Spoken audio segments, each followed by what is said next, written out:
Yeah, dude, the first week I listened to that record, where is Zoom? There it is. First week I listened to that record, I listened to it like it was an EP. Yeah. I just listened to the front half because I was so obsessed with the country feel. And which is funny because I love heavy music, but I was like, this is not what I want yet. And then and then when I find a record that I love, I get so obsessed that I don't listen to anything else, which is what I'm doing with this record. So after about a week and a half, the front half of the EP became the record became redundant. And I was like, okay, I need to listen to the rest of the record.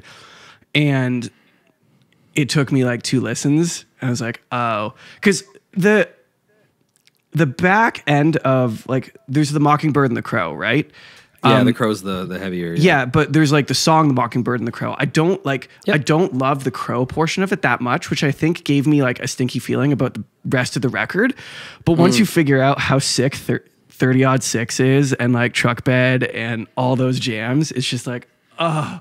I found it kind of clever though, the way that he like did that song and how he's introducing, he's exiting or like, you know, taking a bow from the first half of the album, and then he's introducing the next part in that song, which is kind of artistically that makes me the Crow. Yeah, the Crow. Yeah. You know? What's the line? It's like I fly by the line I choose to, even if that makes me the Crow. Yeah, I love too. What's the song? Radio Song featuring Jeremy McKinnon, because like I've seen A Day to Remember so many times. I grew up listening to that band. And it's just funny to hear it in a country song. And I love that they talk about, like he talks about all the things that like the record label wants in a song. And, you know, he's like, here's the chorus that I wrote with the guys who wrote the hits. And then he's like, but it isn't a radio song. And then it gets obscenely heavy, which is hilarious. And you know what's funny too about Hardy is I find like his album is funny because he's like, oh, you may hear I've been ripping already his line where he says I've been writing songs that you've already heard for how many decades or whatever. Yeah. But it's interesting because like his songs that he thinks aren't hits are also hits. Like it's just funny. Like he sells himself short a little bit in that I don't think he realizes that like I don't think he can write a bad song. I don't think he knows that he can't write a bad song. Yeah, 30 Odd 6 is a heavy song. Like it shouldn't work, quote unquote shouldn't work, but it is so good. Dude, I know. I feel like he's cursed with that. Like, I don't know if you call it a curse, but I feel like he's at this point cursed. And maybe it's just been from so many songwriting camps in Nashville with all the big writers, including himself. But I feel like maybe he's just cursed now. He just can't. Like, I wonder if it keeps him up at night. Like, you know, it can keep you up at night if you're trying to write a good song. I wonder if it keeps him up at night not being able to write a bad song. They just keep being hits, man. I don't know what to do. It's like his nightmares are like writing top 40 pop hits. Like that's a nightmare to him now because all he wants to do is like write integrity, like Cherry Cola size venue hits, like cool rock songs or whatever, like Lee's Palace size rock songs. Yeah. But he's stuck writing stadium anthems because he doesn't know how to do anything. He's trying so hard to be like a starving poor indie artist, but instead is just smashing platinum hits every time. And the irony is like 95% of the industry is starving, like struggling artists. And anyway, it's funny. So normally we do an intro, but we're kind of already chatting. And to fill in some context, we're talking about, there's this guy, his name's Hardy. He wrote a really, really cool half country, half heavy rock, I would say, record that Ian showed me a couple weeks ago when he was at my studio doing a little live recording. So Ian Blackwood, welcome to the show. Thank you for being here. Welcome back. This is your second time here. How you doing today, man? Excellent, Zach. Thanks for having me. And shout out to David, who's obviously not with us today, but he's living, I guess he's out in Alberta now. Things have changed since the last time I was on the show, right? Yeah. A little bit. Remind me. So last time you were on, did you come on in person? Like, did you come out to the studio? No, we still did it remote, but it was like a couple years back. So I think David was still in Ontario, and you hadn't got a deer yet. Yes, that's true. And that has changed. So things have changed. I got a dog. You did. David's in Alberta, and I think that's his home province. Is that not his home province? Yeah, he grew up in Alberta. And you have a deer. Mm-hmm. You got your first deer. Yeah. So things have changed a little bit since the first time. It's an entirely brave new world since the last time we spoke on the podcast. But dude, it's an honor to be here. Thanks for having me again. I really appreciate it. And looking forward to chit-chatting. Yeah, I appreciate you being here. So First and foremost, we're here to talk about your brand new record that just came out a little while ago, Old Fashioned Disaster. So tell me a little bit about the process of creating that record, because you've been making records for, 2 decades now, I guess. What has changed in your... Longer. What's that? Even longer. Nice. Which is crazy to say. That is crazy. I mean, I started making records, dude. I gotta be honest. I started recording when I was about 13, 14 years old, and I'm 40 now. Right. So, I mean, this is a bit of a silly question, but more. what has changed in your recording process from 13 years old to 40 years old? I was just having this great question. I was just having this conversation with my friend Matt Richmond. He's an old friend of mine. We used to play in a band called Always Outnumbered together. He was the frontman, lead singer. And I played drums in the band, sort of at the in the infancy of the band, and then I eventually ended up playing guitar. And we got our friend Cam to play drums. But we were just chit-chatting about this. We were talking about the old Boss 8 tracks in my parents' basement, mini mixers to submix drums to then send into stereo left and right tracks on the actual Boss. Yeah, right. So lots has changed, man. We were also going, obviously when we would do some of our albums, we would try to do as professionals as we could afford at the time. So we'd hit some studios like B-Town is one, when it used to be called... before it was Burlington or B-Town Sound, it was the Music Gym in Burlington. So we used to record there a lot. There was also a place in Mississauga, south, sort of eastern Mississauga, called Ruminal Records. And some of the guys, if they do listen to the cast, they're going to laugh when they hear that, because that was like the studio all the punk bands went to. Even bands from like the opposite 905 in like the Ajax Pickering area. Even the Toronto bands, they would all go to this place called Ruminal Records. Because this guy, Mike Pedro, he... Crazy Mike, or like everyone had like sort of funny nicknames for him. He ran the board there and the ADATs, the digital machine, and we all would record there. We'd book in weekends or weekdays or weeknights, and so many bands would come out of there.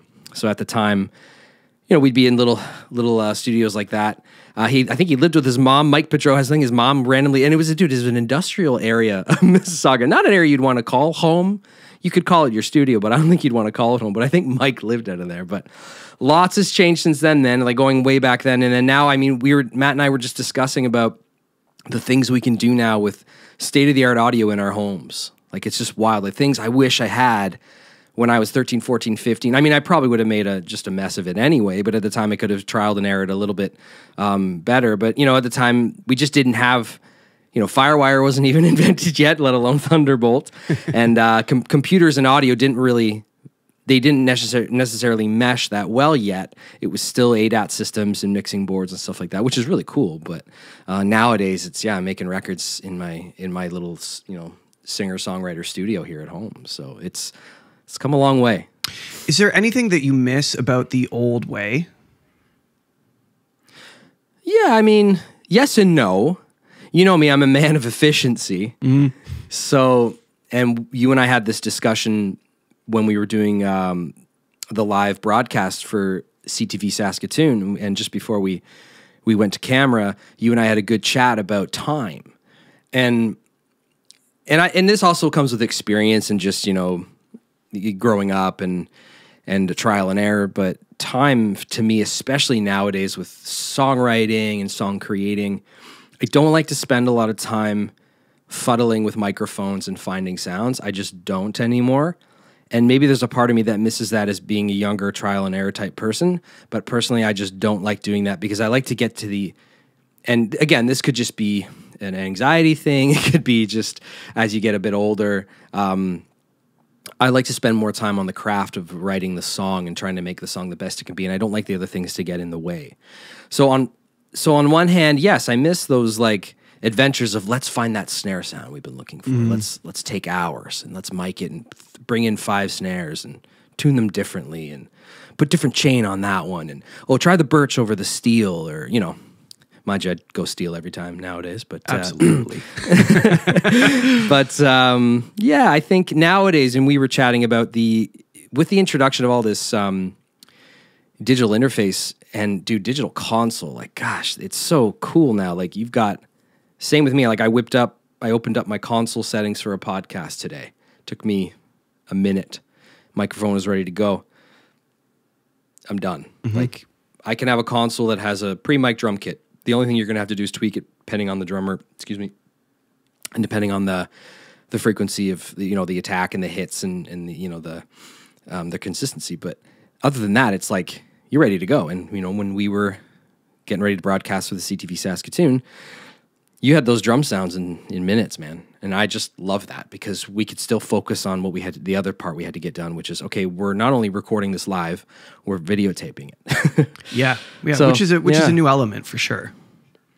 Yes, but it's cool because it marries the two things that I love to do, which is, video and audio. And I love doing those things. And I love doing those things to a high professional degree, fidelity-wise and visually quality-wise. I love challenging myself, and I love making things that both look and sound great. So I love being in this world right now where we can harness that quickly and we can sort of attack that nugget as it's still fresh, Yeah, it's beautiful when, and it was actually, I want to say it was Jordan Valeriot, who's a producer kind of in the area, who said it first.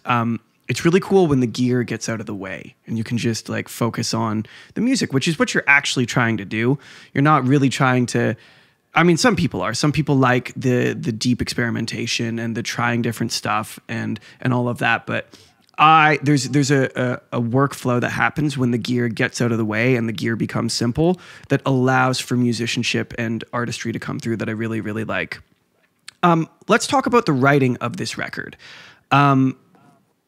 Was it just songs that you had been coming up with over time, or did you sit down and say, okay, it's time to do another record. I want to write something specifically. Was there a concept that you were carrying going in, or is it just a collection of songs that kind of came to you over time? Yeah, it's actually a collection of tunes, and each tune has a good little story, and I'll touch base on all of them if you want, but I'll make it short. Yeah. I'll do my best, not try to be obsessed with hearing my own voice. LOL. So we'll start with Atypical Love, which is the first track. That track actually came to birth, I guess you'd say, when the Artist Life my old band. I used to play in a band called the Artist Life, a pop punk band, one of the handful of bands that I used to play in, and it's actually how I met Zach back in, I guess it was like 2006 or something. Back when I was a wee boy. When he was a wee lad. A wee lad with he had the emo swoop, and I mean, everyone did, so it's okay. He fit the mold. I'll interject really quickly here. The night I met Ian, I was so young, I had to call my dad to tell him to not pick me up yet so that I could see his band. That's how young I was. Yeah. So that song actually sort of came to be when Dean Richards, who was the guitar player, backing vocalist and co-writer of the Artist, like co-main writer of the band, and Jake Parsonson, our drummer, in 2020, we were chit-chatting about doing sort of not a comeback, but a sort of dipping our feet back in to just sort of reintroduce some demos that we thought should have been on our album, 10 years prior. And we stumbled on a few tunes that I thought were really great, and ended up being a really cool little release called the Impossible Demos, which you can stream on all major streaming platforms. But in that sort of process, we actually toyed with writing a few new songs. Jake had sent me this little idea. It was just a synth and like a drum beat. But some things, and again, it's about the nuggets, right? So he sent this little thing. It was just I think it was like 8 bars or 12 bars, and it was just something. And it was something completely different than really what Atypical Love turned into. It started as a difficult love, and I started realizing I don't love going. I used to write songs that were more sort of shrouded in not negativity, but my lyrical sense had this. It was home for me to be sadder, or like be more not negative, but just be a little more darker. And not even darker, because I love dark music. I mean, Johnny Cash was considered dark, but anyhow, I had a lyrical sense of kind of going backward. And this album and my albums now, and just moving forward in life, I'm trying to be a sort of lyrical moving forward person. I spent a lot of time being sort of talking about the past, or talking about sadness, or talking about just things like that. So I changed it from Difficult Love to Atypical Love, and again, it just birthed this idea of it's funny how lyrics start to move. And it just kind of came to me after about 1.5 years of it being one chorus. I ended up changing it, and then it kind of finished the song. So that's how Atypical Love started. Then the second track, Chains, I would during what we just went through the last couple of years, there was a time where we couldn't really do much. So I took a music production and music songwriting course from a company that used to be called Monthly. I think they're called Studio now.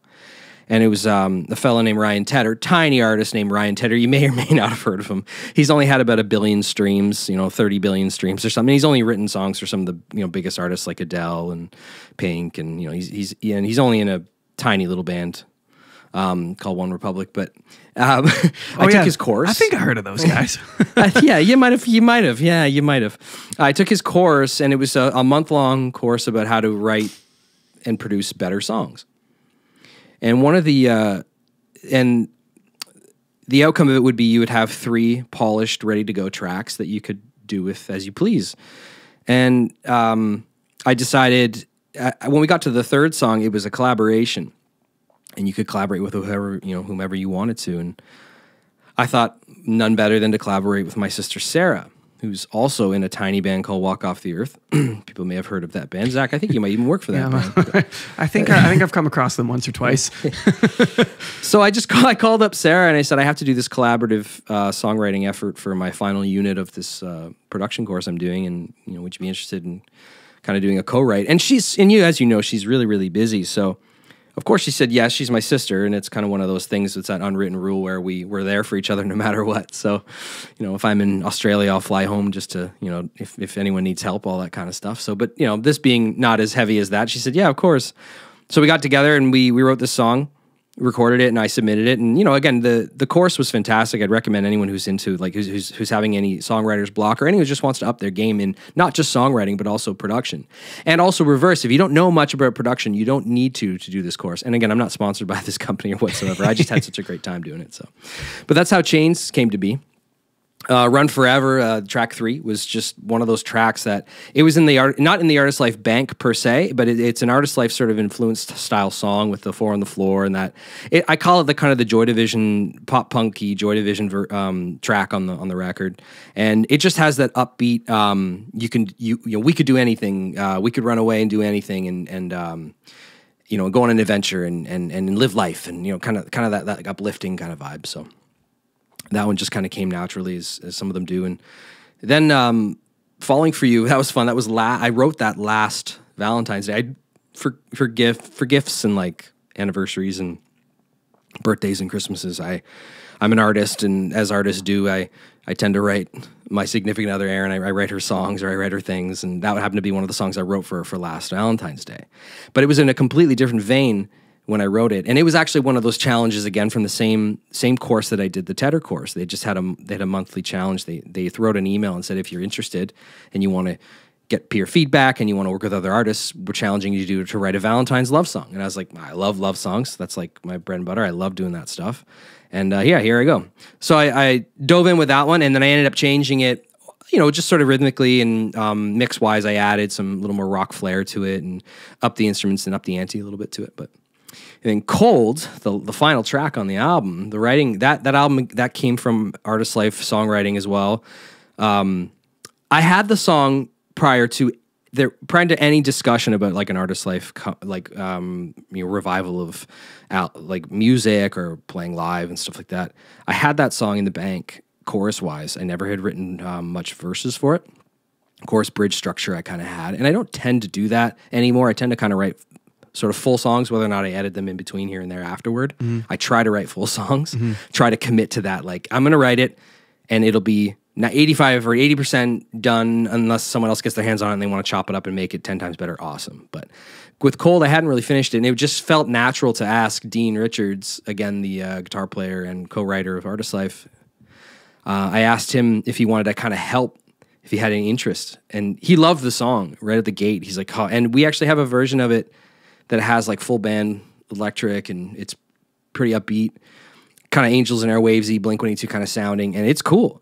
But when I stripped it back, I wrote that for my late mother, and it was cool because Dean got involved as well, and it was nice to have a past songwriter, someone I used to work with, and someone who had a brotherhood in a band with, to come on board and help sort of rewrite some of the first verse, and he wrote a good handful of the second verse as well. So yeah, so that came to be with that, and the reason why it's a piano ballad sort of type on the album is it just, as far as the character and the flow continuity of the album went, I just didn't see it as like a big band thing. And there isn't really the album, the EP goes from sort of this country-ish rock singer-songwriter thing, and it kind of continues. I never really saw it lifting off into this like epic, heavier pop punky thing at all. And again, it got me to play the piano more, which I like exploring challenges and challenging myself to get better at instruments. So yeah, and it turned out pretty darn good, and threw some strings on it, and yeah. So yeah, that's pretty much how those songs came to be and how the writing process went. Do you have a favorite song off the record? Yeah, it's funny. I think actually Chains turned into my favorite, even though I'd heard it so many times, because all the different iterations when we were creating it and then recording it, and actually Sarah originally sang most of it. But there was something about the song that it's different than anything that I feel it's different than most things that I've ever done.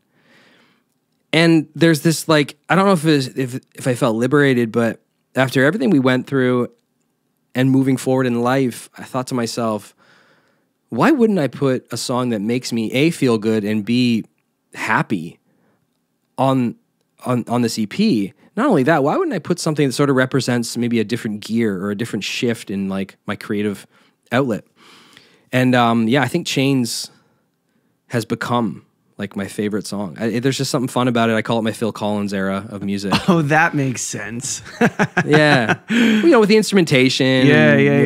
With the different sort of environmental sonics going on in the backgrounds, and Sarah's voice is still in there. A lot of it. I had to change the key of the song, and obviously she's so busy, it's hard to get her to come and track. And obviously, I'm sure she would if I really, really pushed her. But she's just such a busy gal, and so I just used what I had of her, and I was able to manipulate it and use it in the new key. But I actually think it works really well because of it has this like eerie, spooky vibe to it, but it's still a sort of major kind of pop rocky kind of tune. So yeah. When you pitch shift stuff like that, it constricts it in a certain way that if you use it properly can become very, very pleasing, which is kind of fun.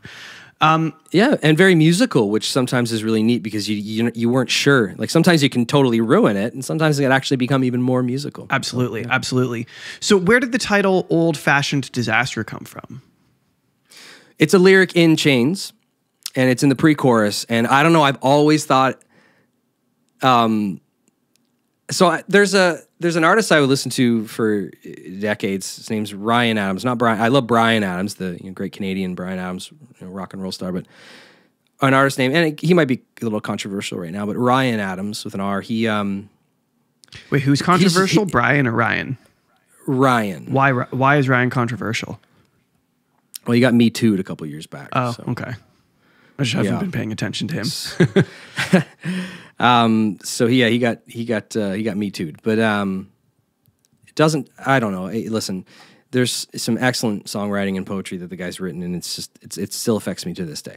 When I think of a guy like that, I think of, I don't know, for some reason, I think of an old-fashioned disaster, and that lyric came to me when I was writing Chains, and I always thought, gosh, that'd be a cool like band name, or it'd be a cool like, I don't know if it's like a book or and I just thought it was a cool line. It's cool. It's a cool whiskey name too. Yeah, right. Being Blackwood's Old Fashioned Disaster. Hey, that's a great idea, Zach. We might have to do something. Yeah. We might need to open a distillery. And we opened a distillery. Did we just open a distillery? Did we just open a distillery? We did. Let's go do karate in the garage. Yeah, it just came naturally for the song. An old-fashioned disaster. You're an old-fashioned disaster. Looking for a reaction is one of the lines, and I don't know. It just fit. Old-fashioned disaster, because in some ways, in some of my 20s, I was a bit of an old-fashioned disaster, playing in a punk rock band, drinking lots of beer, eating a lot of bad food, smoking cigarettes, and making silly choices, financially and physically, mentally, and all these things, and in a way, it's this type of album and the music I've created in the last, and maybe in the last 10 plus years of my life, it's been I like to think I've been very much a departure of a old-fashioned disaster. But I think that line helped me dig backward a little bit into like how I would create the character of the album. And I think with that thought process, as I was finishing and curating the songs and putting the finishing mixes or finishing touches, I think that line helped create a continuity and a flow to the final product, you know? Yeah. This is interesting. So, you know, you spend your 20s running around, drinking lots of beer, eating shit food. And as you should. As you should, yeah. But what do you think was the catalyst for pulling you out and making you grow past that? What changed for you? Responsibility. What spurred on that responsibility? Oh, you know, the choice, the general, for me, the general like rules of life of, you know, graduate high school if you can, try to get a job and get married.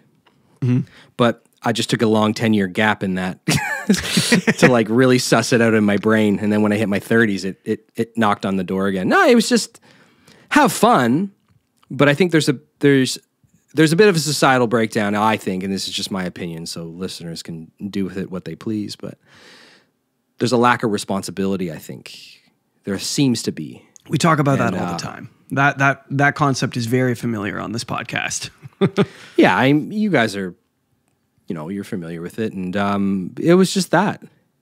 And as it stands today, like I still very much believe in that. You know, you got to have fun and, you know, live your life, so to speak, but you still need to be, you have to understand when it's time to wake up and smell the roses. And I don't know. I don't know. There'll be people that'll definitely disagree because there's always people that say, you know, you can't, there's people that name production companies off no plan B or there's no plan C or whatever, where there's no backup plan and all that stuff. But I don't, excuse me, listen, I'm a proprietor of getting your hands in many things. And sometimes what you thought you were supposed to be doing or what you thought you were going to end up doing isn't necessarily exactly that, but maybe it's something within that. So I think you have to pay attention. And I think there's a responsibility element that needs to be sort of relooked at, or we need to dig it back up. Mm-hmm. And I don't know if that's in schools or if that's in just in general life, and I don't think no one should be ashamed of it because people make mistakes. So, but yeah, I think that was the big one for me, was waking up realizing, like, hey, especially being married, realizing that you can't rely on one person. It's supposed to be a team effort. Yeah. You know, they always say it takes a village. How old were you when you got married? Well, I got married in 2009. And I think I was like 26, right? Mm-hmm. Yeah, because about 14, 15 years ago. So, yeah. And a lot changes when you get married. Oh, dude, it's so much does. And for the better, I think. Oh, absolutely. And I think, you know, because again, I say this to young people all the time if they ask me, like, how do you do it? Or not that people ask me, I'm not a friggin' guru of life or anything, but I've had the question asked before, but it's just things are easier to do. And my dad he would always tell me this, like, things are easier to do together as a team. It's a team effort. And now listen, I'm guilty of trying to do things myself and stubborn as heck to get it done. But when you have a good team, you know, not just two, you know, because sometimes a family involved too, your loved ones and your friends, your good friends, good close friends, and like they say, again, I say it again, it takes a village, and I think that's important. And I think people are afraid to admit that these days. They seem to be afraid to admit, like, being vulnerable is one thing, but being able to have someone else to rely on, there's nothing wrong with that. There's nothing weak in that. There's nothing weak in that at all. I think even though... There's two ways to look at that, though. It's great to have a team member. It's great to have someone else to rely on. It's great to have someone that when you're not on your game can step in and say, okay, cool, I can handle this piece of this thing or whatever. That's incredibly valuable. But I think equally as valuable is the responsibility of being that for someone else. And when you choose to get married and you choose to commit your life to someone else, all of a sudden you have to start thinking, when you make a decision, not only does how does this affect me, but how does this affect the person that I love most in this world? And that, you were just talking about responsibility, that additional level of responsibility in my opinion, changes everything. And people love to speak negatively about that, like you're tied down with some chain to this thing that, you know, is interrupting your hedonistic pleasures. And it's just not that to me. It is the most, when you choose to commit and you choose to step into what I consider to be a sacred relationship with someone, it changes everything because you stop living just for yourself. And I think that is something that our society could remember to do.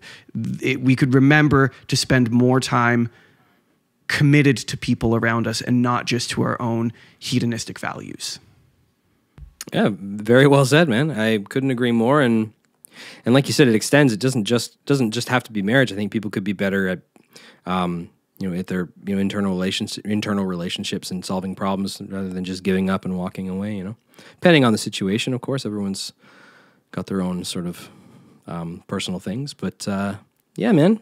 Yeah. You hear the story. You hear people say like, "Oh, I'm afraid though that what if I spend all my time with such and such, and what if I miss the event of a lifetime with somebody else?" And it's like, no.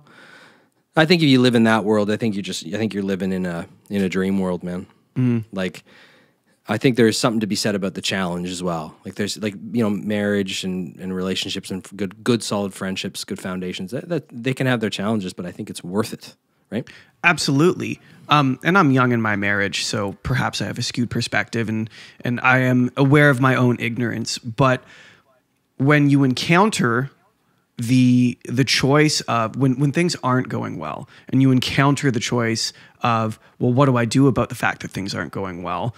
You know, the person that you're describing, what if I could have been living a much better life with someone else? Well, maybe you could, but what would happen to you if you became the person that was responsible enough to fix the problem that you're in? And how good would your life be if you did that instead? Yeah. And that's, I think, something we forget.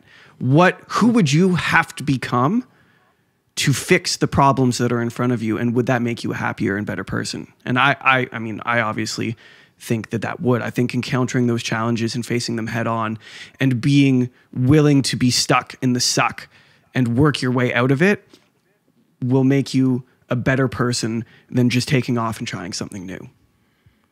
100%, dude. And I've always been that type of person as far as like, taking on challenges. I was the guy who you'd install the trailer hitch in the van. I'm the guy who would make sure the van's always running, get the brakes done, and if a trailer broke down, I'd have us another trailer rented from a company. Like, it's just those little things in life. So, responsibility, man. It's important. Do everything, guy. Yeah. Oh yeah. It's a little inside joke between Ian and I. I call Ian Do Everything Guy because he'll always step into the challenge every time and be like, I can figure out something. Even if it drives him mental. It's February 22nd. Perhaps I am jumping the gun a little bit, but turkey season's coming. What do you think about that? Gun. Yeah, jumping the gun. Yeah. Jumping the gun. Pow. Turkey season. No, I think, you got shed season and turkey season right now. Everyone's talking like, going shed hunting, looking for those antlers and doing reconnaissance on your properties, looking, because we're shifting to discussing about hunting now, which I love. So, which I've grown to love in the last 7-8 years of my life, which is funny because it was something I got into later in life. But yeah, dude, I'm psyched for turkey hunting. Zach here, what people may or may not know, he's got a little secret place that he likes to go, and we call it the Turkey Haven because they tend to flock in the tens of 20s of 30s, sometimes 50s. It's insane. So, it's absolutely insane. Yeah, no, I'm pumped, dude. I'm pumped. I get pumped every year. And you know what's really cool is every year it seems to be I've got a new friend that wants to do it or get into it. And this year I've got two buddies, one of which you and I went moose hunting with, and then another buddy of mine who lives out in Stony Creek area who is actually a past wedding client, groom, wants to hop into the saddle and come with us. So I just love that we're slowly kind of growing our harvesting hunting family. I think it's cool. There's nothing more fun for me. I'm fresh in the hunting journey too, but there's nothing more fun than getting new people interested and introduced to, I don't want to call it a sport because to me it's not a sport. It's more like a practice to me, Sure, yeah. It's a sport, but you could call it a practice because maybe mentally that's how you feel it is. I tend to forget it's a sport. I actually forget. I forgot forever because when I think of sports, I think of, surfing or baseball or hockey or Brazilian jiu-jitsu. I think of sports, and then I always forget, like, I'm a sportsman because we're hunters, and it involves just if not the same, if not more, some like high-end cardiovascular, depending on what kind of style of hunting you're doing, especially if, i.e. you're going out for moose hunting and you're walking 10 kilometers a day back and forth. But, through aggressive and heavy terrain, carrying a heavy backpack. And then, hey, do you harvest the animal and then you've got to carry that back? That's poundage on your back. So listen, it's not for the faint of heart, that's for sure. I'll tell you what, dead weight is, I came to understand the term dead weight in a new way when I got my doe last fall and we had to drag her out of the forest, and it was not a big deer. Like, it wasn't a crazy big deer. And I was like, holy shit, you are still so heavy. And then remember I told you, I said, awesome, dude, next time you'll do this by yourself. Yeah. Even if I'm a tree stand away, you're going to do this by yourself. And if it'll be twice the size deer, because then you got to learn how to get this thing in your car yourself. Yeah. Ian comes, I get the doe, and we're getting it all cleaned up and ready to go, and we're dragging it out now. And Ian says to me, you get this once, and next time it's all on you. I'm doing this with you once. Well, and listen, and in my defense, it'll only happen once again, because after that, you and I will always haul deer out if we're close. It's just I think everybody out there who's a hunter type or sportsman type, I think they could probably agree, is you've got to do it yourself once, just so you know that you're like on the brink of cardiac event. You got to understand what it's like to, like I called my uncle one time when I had got a nice sized doe, and I said, hey, what are you doing right now? He's like, I'm in a meeting. I said, oh, I need a hand hauling this big doe out. And he goes, yeah, well, I'll be done in an hour. And I said, okay. And then I just got to it and got it out myself. But I remember thinking to myself, sometimes you gotta deal with this shit yourself. So just once though. I mean, if you have a chance now, listen, I'm humble enough now, and no more ego. It's like, Jesus, if you're close to town, I'm giving you a call to help me get, the next harvest out. So, and I would be so excited. If you call me up and you're like, I need help hauling a deer out, I'd be like, I am on my way. Let's go. I love how this is so funny. I love this. I love the podcast format, because people are going to go from listening to what I'm talking about, the EP, and all of a sudden now I'm talking about hunting, which, by the way, I want to throw this in there just to throw a little, maybe some controversy, a little controversial topic, but listen, man, I can't say it enough after what's been going on with this Canadian government. I think people really need to realize, I can't stress enough that I think a lot of the Canadian population, a good handful of it, are just uneducated when it comes to firearms. And I want to let you guys know out there that I was one of those people. And when I decided to, and this is like anything, just like when I go to plumb a sink, I used to be intimidated by plumbing a sink. And then when I just learned how to plumb a sink, now I can plumb a sink. Obviously, sinks and firearms are different things, but, I would challenge people out there to put down the bias and maybe consider learning about firearms education, and maybe consider about learning and getting licensed, and just being more, more educated on the topic. Because I think you'd be surprised at how much you would learn what firearms do and what they can do for some people, what they do for some cultures and some families, and especially in Northern Canada. And I'm not talking Northern Ontario, I'm talking Northern Canada, I'm talking the territories, and what some of those firearms, they provide a way of life for a lot of people and a lot of families. And I think Canada needs to understand we need to have a conversation about firearms education. And I think there's a bias there that associates it so much with death and with criminal activity and stuff. But I think there's also a lot of positives that can be associated with firearms. So I just wanted to get that little tidbit in there, man. Yeah. There's so many ways we can look at that. It's interesting observing the firearm conversation and looking at some of the statistics around firearm related incidents, and realizing, and we'll hop south of the border for a second, because frankly, there's just more statistics available there. Of course, yeah. All of the most heavily concentrated firearm crime in the United States of America is centralized all around all of the most heavily regulated places in terms of firearms. So places like Chicago, places like New York City, places like I think California too. Even they have the most stringent gun laws and have the highest rates of gun crime. Yep. And so far as the data provides, it's you're correct. So far, that's how. And that's how and it so is. there's something to be drawn out of that that's really, really interesting. And there's you are welcome to draw your own conclusion from that. But one of the conclusions that can be drawn is perhaps it's not legal firearm owners that are the ones who are out there committing the most amounts of crimes. Do those things happen? Absolutely. But it's interesting observing. There's just so many ways you can look at it. One of the things I love the most about firearms, and this is back to personal responsibility, the conversation and you have to change when you pick up something that can take a life. That is automatically, by putting your hands on that tool, you have to become a more responsible person, because you are dealing with an instrument that can create a life or death scenario. And I think it's short-sighted to say, well, there would just be less life and death scenarios if we just got rid of all the firearms and then we don't have to worry about it. That's one way of looking at it, yes. But what would be created in our society if we had a whole bunch of individuals who took on that responsibility and became that person that says, I can handle this instrument because I have done the growing, I have done the education, I have forced myself to pay attention. Like, when you put your hands on a gun, you have to be serious, because it will take a life if you do something stupid. And it's very easy to forget where you're pointing your muzzle as you turn around when you're out in the field with your buddies. Like, you have to be committed, and you have to be grown up, and you have to take it seriously. And that does something for you that is positive. Again, well said, man. That's also, they're super fun. Well, yeah, sure, of course. You guys, and you have a very healthy, well, it used to be a healthy sports shooting community until what's kind of been going on with Bill C-21. But yeah, man, like, again, you can go to the grocery store and pick out anything off the shelf nowadays. Like, you think even back into like 70s and 80s, we didn't necessarily have the fruits and vegetables we could get now. I'm not saying they didn't. They had decent stuff, but everything keeps getting better every year. But there's got to be, I think if there was an understanding of, a better understanding of harvesting meat and things like that, we're hunters to harvest, right? You and I both are.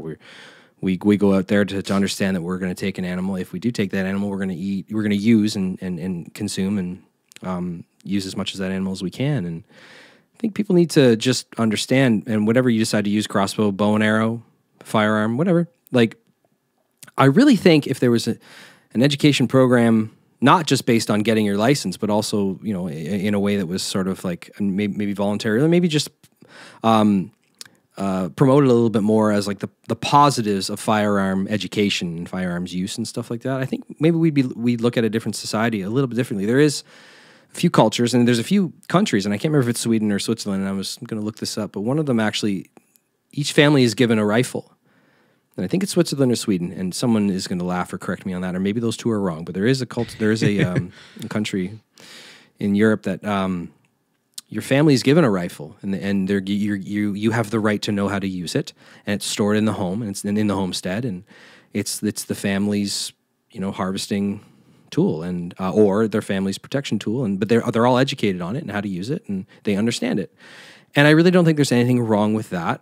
Again, done in a safe manner and done, in sort of an educated process. And I think that's a good thing. So anyway, I wanted to get that out. We were talking a little bit of hunting and firearm stuff, and I think, and again, I was one of those people. I couldn't drive the nail home harder about how I was guns. No, God, get them out. They're scary. They're gross. And again, I don't want to be insensitive to people, because I'm sure there's people who've had, have been affected by them negatively, and so I don't mean to be insensitive to that. But I think, again, if we just, it's like anything, we just further educate ourselves a little bit. Like, most people understand that they need to change the oil in their car. Everyone needs to change the oil in their car. If you don't do that, eventually the engine will break down and it won't last nearly as long as you'd like it to last. If we just had a little bit more education with firearms and what they can do with if there's the other sides of effectiveness with a firearm, being harvest, being what it does for families, and maybe we could change the conversation a little bit, Mm-hmm. The other thing that I find that It does. And this is a little bit of a bigger, like wider concept, but I'm observing, you know, especially after all of the stuff that's gone down over the past few years, this kind of like federal coddling of the citizen. And what I mean by that is, you know, it's removing the onus from the individual of making decisions for their own lives and putting that pressure on the government. And that's what I've observed the government try to do. And the firearms conversation is the same thing. Like, oh, you know, these are dangerous and you could hurt yourself, so we're not going to let you have them.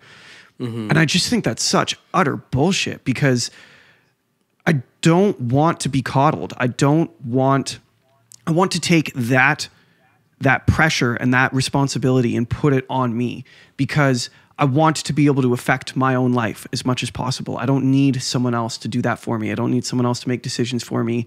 I can do that myself.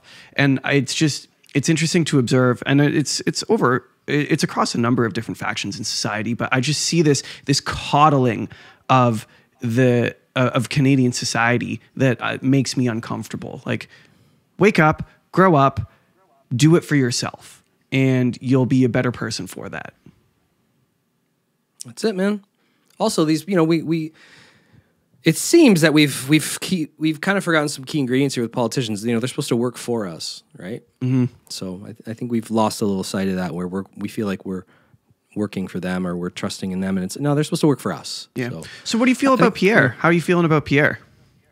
Oh, I feel great. I love, you know, he's a pit bull. He's always got great talking points, but I mean, he seems to be, whether he's a teleprompter guy or not, which I don't think he is. He seems to speak a lot of. He seems to be speaking my language these days. That's for sure. So I mean, again, they're politicians, so we gotta be mindful. But I like where he stands. He draws crazy crowds. I saw he was in Windsor a couple weeks back, and in all places of Windsor, looked like a few thousand people were showing up to his sort of like seminars and campaign meetings. So he looks like he's got a good chance there, and he seems to be. I don't know how much like the polling, how much, you know, we use as polling as like solid data, but he seems to be polling quite well, and so yeah. Listen, I just want to get back to the politicians working for us, and he seems to be, as he says he is, he's a politician that wants to work for us. So, and I think that's important. So, I said this on the podcast a couple episodes ago, but I hope, I mean, for many different reasons, I hope that Pierre gets elected and is our prime minister. But one of the main reasons is I look forward, after all of the waking up that I have done to Canada's political system over the past number of years, I look forward to having, you know, quote unquote, my team in office, because I'm equally as excited about holding them accountable for their actions as I am holding Justin Trudeau from the position of an opposite party accountable for their actions. Because in the position that we're sitting in right now, it's no secret that I don't think very fondly of Mr. Trudeau. But in the political scenario that we are currently in, there's not a whole lot that, you know, I can do to affect change with him, right? But if we have a conservative government who are thinking about some of the same things that I'm thinking about, I don't know, maybe this is a pipe dream, but I feel like you're one step closer to kind of being able to say, hey, no, this is the party that I wanted to put in power. And we're talking about the ideas that I want to talk about. And no, when you were on your campaign trail, you said that this thing would happen, and we're not making that happen right now. So, Mr. Pierre or Mr. Polyev, where is that promise at? Where are we at for that? And I look forward. I don't know. I think the pendulum needs to swing the other way for a little while in Canada, and we need to have a few less liberals in power. And that's not even a partisan statement, because there's plenty of fallacies and problems within every political party. It's for me, it's so much less about which party you're affiliated with, and so much more about like, what do you believe in at this point? And right now we've been swung out really far in one direction, and it's just time to come back. And I think that's the beauty of the balance of multiple parties fighting for power, is that sometimes it swings one way, sometimes it swings the other way. But the idea is that you never get too far away from the center. And we've been really far out one direction right now, and I look forward to that coming back. Well, I think so. There's two things I'm going to say to that, and the first one is I don't know how many more ethics violations people need to see or read about until they start to realize, okay, there's something seriously wrong. You know, CSIS just dropped the documentation about the Chinese, some of the Chinese infringement on the election, and it looks, or on the endorsing certainly, whether it was the full blown election or not. But there's on the Globe and Mail, they had the headline there, but the CSIS documents and Chinese, some Chinese personnel getting involved in some of the liberal candidates. And you know, again, that's correct, right? It was in the Globe and Mail. I'm pretty sure it was. I believe so. I'd have to look it up, yeah. But so, and that's just like, but that's just one. Like, again, I don't know how many more ethics violations. But here, listen, I'll end it at this: communication. I feel like communication has been a massive problem in the last handful of years, especially in the last 3 years. And I think a lot of what's been going on is a result of lack of communication. You and I can talk about this all day long. You play in a band, you don't have communication, band's done. You start a business with someone, a partnership, or you know, even a sole proprietorship. If you're not communicating with your clients, or if you're not communicating with the partnership in your business will fold. Communication is a very important thing, and I think there's been a massive lack of that right now in Parliament, and I think that's a huge problem. So I think that needs to change drastically in order for us to see change. Lack of communication, lack of transparency. And yep. I've tried to drive this home a few times. On lack of responsibility too. Lack of responsibility, absolutely. You know what I mean? I've tried to drive this home on the podcast a few times, and this is coming from our episode with Senator Leo Housakos, which was really, really good, and I recommend, if you haven't listened to it, to go listen to it. He drew out a very interesting point. An ethics violation, the terminology is kind of funny around that. An ethics violation just sounds like, oh, you know, you violated an ethic, or, you know, it was like not a great situation or whatever. But the point he made is an ethics violation is a violation of ethics law, which means if the Trudeau government is accruing ethics violations, they are repeatedly breaking the law. And we have to have a very serious conversation with ourselves about whether or not we want any individual, and I'm not making a partisan statement here, any individual at the head of our country who is repeatedly violating Canadian law. Down here in the real world, in the citizenry world, if I violate the law, depending on the severity, I'm either charged, I have to pay a fine, or I go to prison, right? If we have the person at the head of the country continually violating Canadian law, does that make that person a good leader? And I want to stress, that is not a partisan statement. That goes for any color. Totally. What are we doing? I couldn't agree more, Zach. You're bang on, and I think that's one of the reasons why it's like there needs to be a bit of a shaking, a societal shake. Like, hey, you know, did you read this and did you hear about this? Because this is going on, and yeah, you know, get educated, and not just on firearms, yeah, but also get educated on firearms. Politics get boring, right? So people, and I don't blame people for that, because they have their friggin' lives to live, man. They have their families to take care of and their jobs to go to. So I don't blame them, but can we just have less corruption, please? Just a lot less. And can we have some? And again, this goes right back to the beginning of our podcast. Can we just have some friggin' responsibility, man? Yeah, come on. Yeah, I mean, I just want. It's like gear. It's like the conversation we were having about gear and making music. You know, in this scenario, politics is the gear. Right? I want that shit to get out of my way so that I can go about living my life. Yes. But right now they're really in my way. And it's bugging me. Stop destroying things. Like, you're just, it's like, yeah. So what do you, so here's a good way to close this off and kind of wrap this all up. What positivity do you see looking forward into the future of our country? What are you looking forward to seeing, or what is a silver lining that we can draw? Because I don't want to get bogged down in the negative, because there is much that is wonderful and beautiful about this country. So what is some good that you see going forward for everyone? one things I think about are one of the things I think about are younger artists, and I think about this when I speak to friends and people coming up, and even guys my age or people my age that are working on art and projects. But I think about the younger generation in some ways. I think about the creative brains that are being, and I don't know if this is again, social media. I think it has its place per se, but I think there's also a lot of negatives from it. But as far as like a music standpoint and a creative standpoint, there are some young like developing artists out there that are pretty amazing and pretty talented.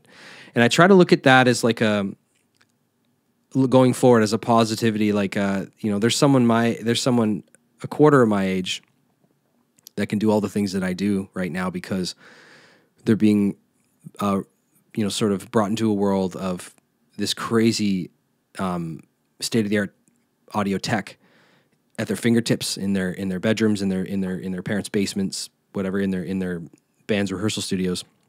As far as like talking about like a positive in like the art world, I'm excited to hear about like these young producers making moves that producers twice their age make, because they already have the sort of brain capacity to understand it now. Like I was hanging out with my nephews on Family Day on Monday, and I was just talking to one of my nephews about mathematics, and I struggled a little bit in high school until I hit my grade 12, and I got pretty decent at math.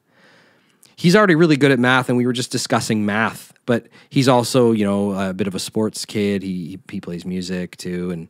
But anyway, I was just thinking about how moving forward and in not even just our country, but in general, like it'll be interesting to see the younger artists and the younger producer types and how their brains will be working on understanding signal path, signal chain, because they're getting it now. Much younger than even I was when I was like 15, 16, 17, 18, trying to learn about signal path and learn about like crafting a song. So I think as far as moving forward in the younger generation, them having the ability to have this tech in their hands, I think it could be really cool, because I think it could mean a lot of interesting moves and sounds and creative art, Yeah, and I love that because it's exciting, because we need artists. Yeah. We need artists to say all the things that we know are true, but like don't have the words for. That's the role of art, whether it's music, whether it's writing a story or painting a picture. Good art speaks a truth that we all understand, but don't have necessarily the ability to formulate. And that's what art does when it connects with us. You hear a song or you look at a painting and it says something to you that you know is real. And it's cool that there is an entire generation of young artists with new tools at their fingertips that allows them to get further faster. And it's going to be cool watching what the next generation does with that. Exactly, dude. And we think back to albums that we like. If anyone listens to, grew up listening to Nirvana, Pearl Jam, Soundgarden, even like NWO and like these old like 80s, 90s artists, if you go back and listen to some of the records, they still sound really good today. Some of them, especially like in Nirvana's Nevermind in particular, I always put that album on and think, man, that sounds so good now. The fact that you can get those sounds now so quickly and you don't need the things they had back then. Obviously you would need, you'd need the producer, you would need the songwriter. This isn't selling Kurt Cobain short whatsoever. I think he's one of the most brilliant songwriters of our generation. But sonically, get sounds like that. And then I'm talking even further advanced from that, like Charlie Puth style stuff and like pop world stuff, and what we can do now with the things that we have. It's going to create, and it already is. But I'm excited to see the world of the producer, the young producer, and how it stems out and how it branches out and how it like creates. Because that's exciting to me. Like you and I even talk about now getting drum sounds in minutes where it used to take days and hours versus, you listen to Springsteen, it took him a week to get a snare sound. So it's just like, it's interesting to see That's from, what's the name of that documentary? It's the Dr. Dre and and Jimmy Iovine. The Swift ones, something ones, right? Yeah. And Jimmy Iovine. That's a hilarious story. That Jimmy Iovine, one of the biggest producers in the world, nearly quit a Bruce Springsteen record because like a week into the studio, they were still getting drum sounds. He's like, what the hell are we doing? And like, listen, there's something to be said about that. But if we can we can kind of avoid that these days. And I don't think there's anything wrong with that, because imagine Bruce being able to get a snare sound in 5 minutes instead of 5 days, and the creativity that could come from that. Okay, the snare sound's out of the way. Let's get back onto the song now. Anyway, again, everything has its place, and I'm not knocking that, because I mean, I'm a big Bruce fan, and Iveen fan, and so, but yeah, man, that's where I'm at with like the future and the young artists, young producers thing. It's always interesting to me, because just when I think I'm state of the art, I think back, I'm like, wow, imagine being a 15-year-old right now. Instead of having that Boss 8-track, you've got an Apollo, or whatever. I won't even get techie and nerdy for the listeners, but you've got a system that can, take an entire band into a computer. You don't even, the things that you don't need versus what you do need, and you're already creating so quickly, and you're creating things where sonically they sound so much better and so much cleaner, or maybe not even better. They just sound different and newer. And I guess Neil Young would definitely say no to that, because he's highly opposed to the digital world. But yeah. Well, I mean, I digress. he's also an old timer, and it's no disrespect to Neil Young. Obviously, he created music for a generation, but absolutely, generations expire, and new ideas are born and come to fruition, and that is how it is meant to be. Not to mention technology, like you and I both know. Anyone out there who wants to know, a soundboard that were the things they used to record on, those things, not only are they a maintenance nightmare financially, they also are. I mean, you want to get into like the environment, and they have like, they can be these electrodes and tubes, and the heat that they put off, all the fans, all these little things you need to the upkeep on them. So there's something to be said. There could be a conversation in that. It's so. Yeah, every time the upkeep, and every time I go to a big studio and sit in a control room next to a whole bunch of gear, I find myself sweating, because it's just hot. It's just all of but that. It does sound amazing. It sounds amazing, but all of those electronics are just hot. Hot, dude. It's the Transformers. Yeah, it's those giant Transformers. Which again, like and I understand they had their time and place, but I mean, that's the cool thing. I think what not old timer, I shouldn't say that. What old schoolers tend to forget is most of the new tech is modeled from the past. Like they're freeze framing, a unit, a piece of gear at its best, and they're freeze framing it. And they're doing their very best to rewrite it in a computerized algorithm. But in my opinion, sonically, and again, I'm only 20 plus years into this, but it sounds great. It sounds awesome. And a lot of professionals are even fooled by the emulated mics and emulated gear that's come out. So I think it's a progressive. Talk progressivism, like that's a progressive thing. That's really cool, and it's at our fingertips. And, it's less landfill stuff. Again, like, I love gear. Don't get me wrong. And it doesn't make you sweaty. And it doesn't make you sweaty as much. Well, Ian, man, thank you so much for being here. I appreciate you coming on the show again. And, I look forward to maybe having you on, again at the end of May, so that we can talk about the giant turkeys we got. Yes, sir. Thank you very much, Zach. I appreciate it. And thanks to all the listeners. And check out Old Fashioned Disaster EP, streaming everywhere. Boom. Bye, everybody. Later.